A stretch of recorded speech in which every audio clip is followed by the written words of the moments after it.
અત્યારે નવનીતભાઈને મળવા આવ્યા છો, નવનીતભાઈની સાંત્વના આપવા આવ્યા છે, તમે શું કહેશો?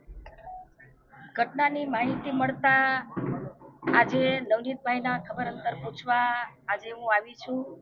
મારી સાથે તળાજાના ધારાસભ્ય ગૌતમભાઈ, મહુવાના ધારાસભ્ય શિવાભાઈ અને અમારા પૂર્વ મંત્રી આરસીભાઈ મકવાણા અને અમારા સમાજના અનેક આગેવાનો સાથે આજે હું નવનીતભાઈના ખબર અંતર પૂછવા આવી છું. નવનીતભાઈ સાથે જે ઘટના ઘટી છે એ ઘટનાને લઈને સમગ્ર પોલીસ તંત્ર કડક કાર્યવાહી ચાલુ કરી દીધી છે અને ઊંડાણપૂર્વક તપાસ સાથે કાનૂની કાર્યવાહી ચાલી રહી છે.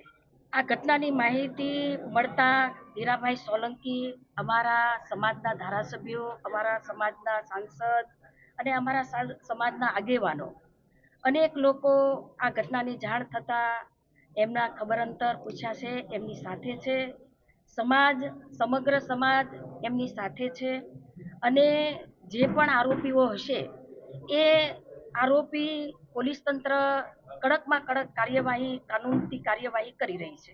નવનીતભાઈ સાથે જે ઘટના ઘટી છે એને લઈને અમારા સમાજના આગેવાનો, અમારા ધારાસભ્યો, અમારા સાંસદ અને અમારા સમાજના સૌ લોકો આ જે પ્રકારે ઘટના ઘટી છે એ ઘટનાને લઈને હીરાભાઈ સોલંકી, પરસોત્તમભાઈ સોલંકી, અમારા ગૌતમભાઈ, શિવાભાઈ, આરસી મકવાણાભાઈ અને અમારા તમામ ધારાસભ્યો એ ગાંધીનગર જઈ અને એમને આ જે માહિતીની ઘટના ઘટી છે એની માહિતી આપશે અને પોલીસ દ્વારા કડકમાં કડક કાર્યવાહી કરવા માટે એ મુખ્યમંત્રીને અને એમને મળવાના છે.